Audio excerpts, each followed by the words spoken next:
Sa loob ng malaking bahay at malawak na bakuran, mataas na pader, pinapaligiran na nakapilang mga mamahaling sasakyan. Mga bantay na langit, bulong ng bulong, wala namang kasal pero marami ang nakamarong. Lumakas man ang ulan ay walang butas sa bubong, mga plato kutsara na hindi kilala ang tutok. At ang kanin ay siputin ng gatas sa kahon, at kahit na hindi Pasko sa lamesa ay may hamon. Sarap siguro manirahan sa bahay na ganyan, sabi pa nila dito mo rin matatagpuan ng tao na nagmamayari ng isang upuan na kung may pagkakatao'y pinag-aagawan. Kaya naman di niya pinakakawala, kung makikita ko lamang siya ay aking sisigawan. Kayo po na nakaupo, Kayo po na nakaupo, kayo namang tumayo. subukan niyong tumayo. At baka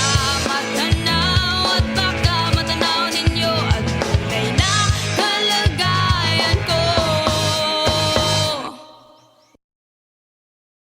Mawalang galang na po sa taong nakaupo. Alam niyo bang pantakal ng bigas namin ay di puno? Ang dingding ng bahay namin pinagtapit ng piyero. Sa gabi ay sobrang init at tumutunaw ng yelo na di kayang bilhin upang ilagay sa inom. Pinakulong tubig sa lumang takong ring-uling-uling gamit ang panggatong na inanod lamang sa isero. Nagsisilbing kusina sa umaga, yami banyo ang aking inay na may kayaman ang isang kaldero. Nagagamit lamang kapag si ama ay sweldo, pero kulang na kulang pa rin. Ulam na tulog kasi ang 50 pesos sa maghabing pagkakasyahin. Di ko alam kung talagang marami harang, mataas lamang ang bako nung nabubulag-bulagan lamang po kayo. Dahil sa dami ng pera nyo, walang doktor na makapagpapalinaw ng mata nyo. Kaya Huwag kang masyadong halata.